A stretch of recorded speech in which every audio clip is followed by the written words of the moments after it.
Run got 3. Now here's 2nd and 7. They'll set up a throw. Past the 20. 5. And he'll take it into the end zone for a Denver score.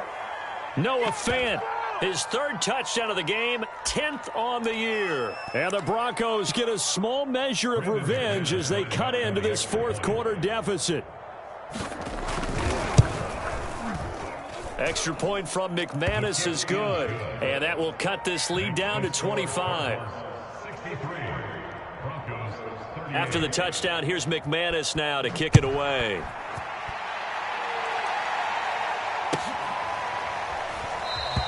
And no run back here for Moore. It's a touchback, and it'll come out to the 25.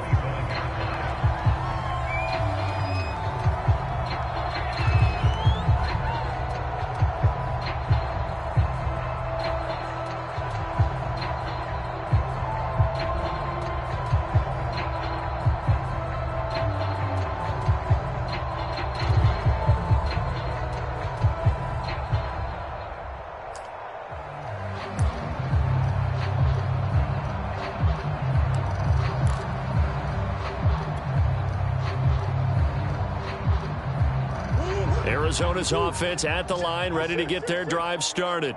And this crowd has certainly liked what they've seen. Their guys fully expected to win this one coming in, and they have not disappointed as they've got the big lead here in the 4th. And they get him down, but not before he takes it across the 40-yard line. But I have to tell you, just one word keeps coming to mind from watching them this afternoon, and that's impressive. They have been impressive from the opening kickoff, and they haven't let up here even into the 4th quarter. One play has him up past the 40 already, and another 1st and 10.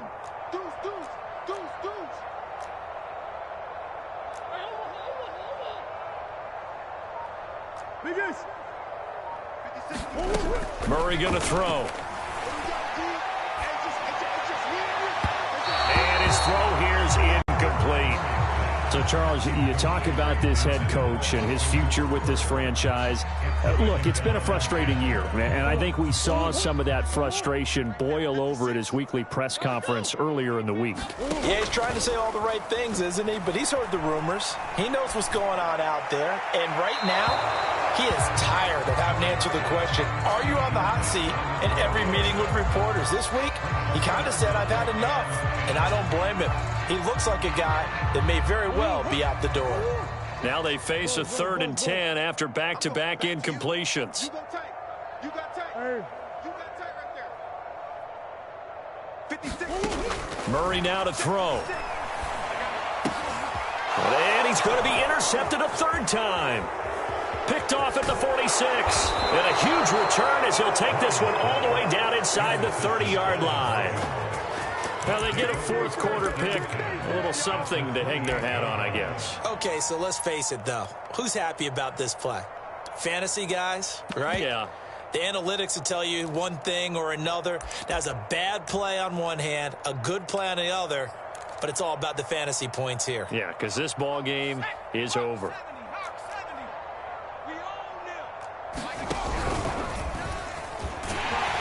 And he'll lose yardage. Brought down at the 32. A loss of a full 3 yards, and now it's 2nd down. I like the idea to mix it up from time to time because, let's face it, you can't be predictable. But the execution was a little lacking on this one, right? They might want to go back to the drawing board with that call.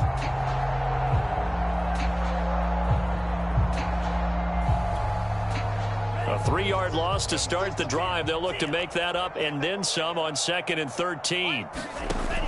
He'll look to throw. Space to run past the 20. And down to the 19-yard line. A good pickup there. 13 yards as they get closer for 3rd down. And on that last play there, he's over 400 yards passing now. And you know what that generally means? Success. That, and it means you really didn't miss opportunities. Usually very accurate. The ball's getting to the right place.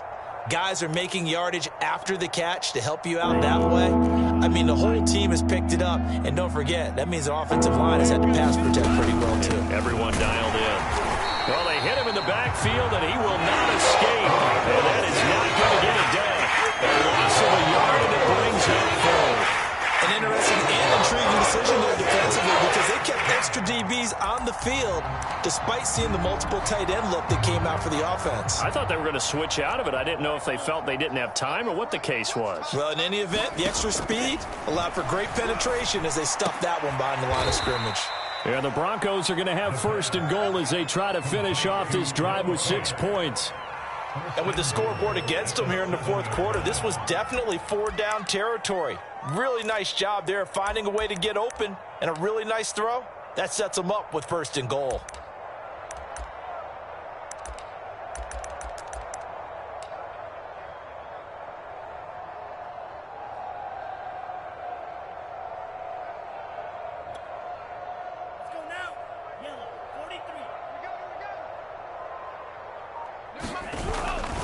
They'll try and run for it on first and goal. And nothing doing.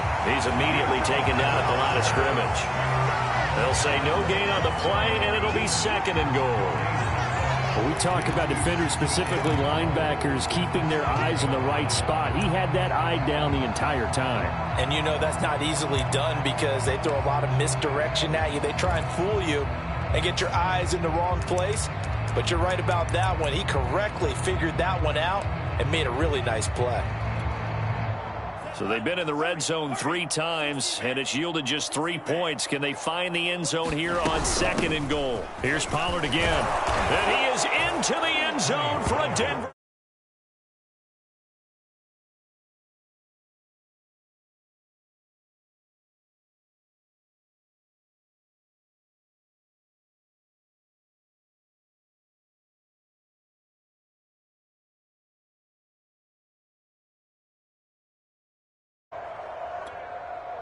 Now McManus for the extra point.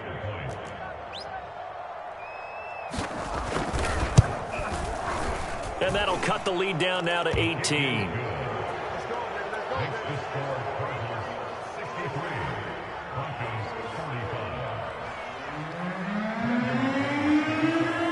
After the touchdown, here's McManus now to kick it away. And that one will bounce out of the back of the end zone, so we will start here at the 25.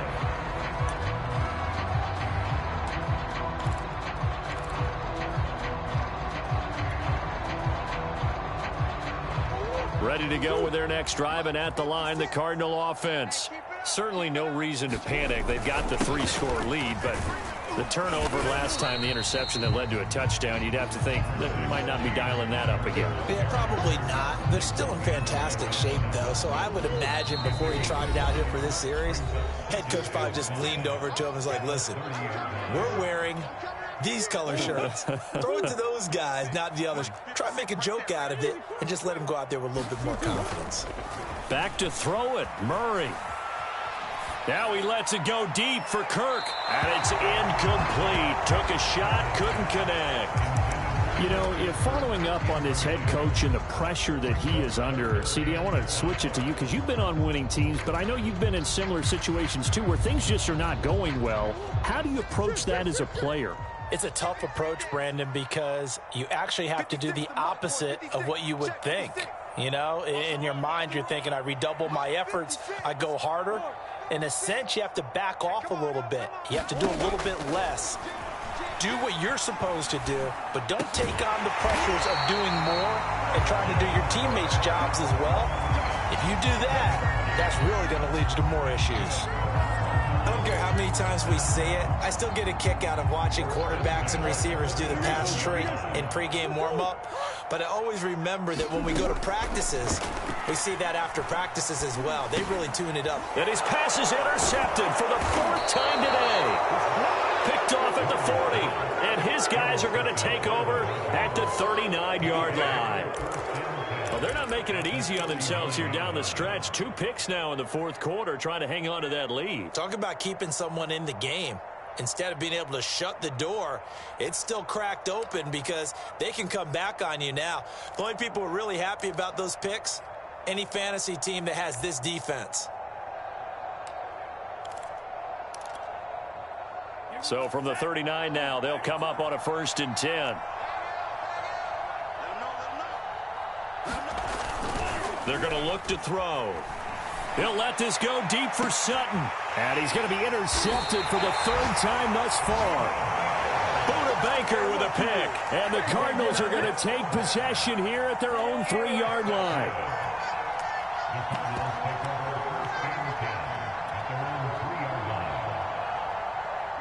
Arizona's offense at the line, ready to get their drive started.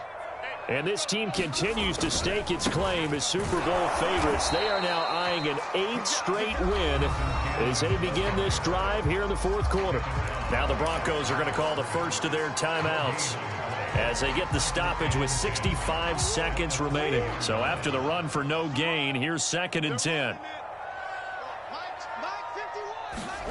Murray's going to look to throw this thing. And they'll get him down up past the 15. And that's a more than acceptable read right there because it's zone coverage, so timing is everything. This time he waits for his man to come open, puts it right on him, and they pick up a first down. So from the 17 now, here's a 1st and 10. Play action. Now it's Murray.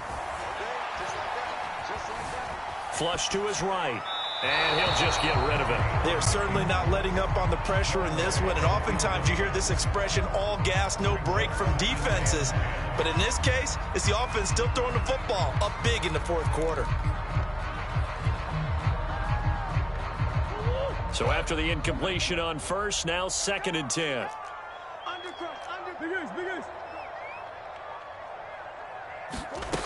Now Murray. That is incomplete.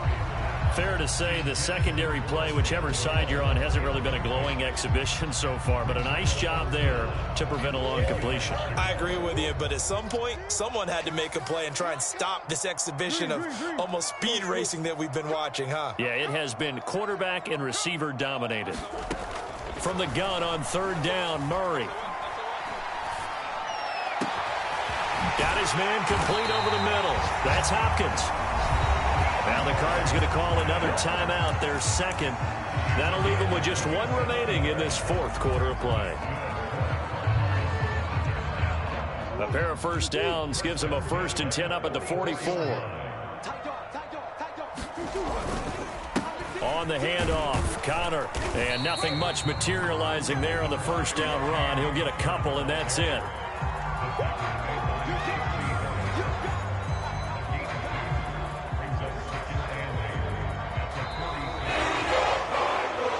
Charles, it's one thing to win. It's another thing to win and put up the amount of points that they did. What were they clicking on offense? They can't help but feel great about themselves, can they? I mean, what a game to put up that number of points, continually feeling like they're moving the ball and things are working and clicking. They think that they can bottle this and carry it with them. And as an offensive coordinator, you just don't think you can do anything wrong. Whatever you call, run, pass, it's all going to work. That's called being in the zone. So for the Cardinals, they get win number 10 on the year as they move to 10-1. And next week they get to stay home again as the Los Angeles Chargers come to town. Meanwhile for Denver, their luck may have run out as they fall to 4-7 now on the year. And they'll be at home next week for a date with the Houston Texans. I'm Brandon Gaudin. Certainly have to thank Charles Davis, my broadcast partner, and our entire crew. We'll catch you next time right here. It's the NFL on EA Sports.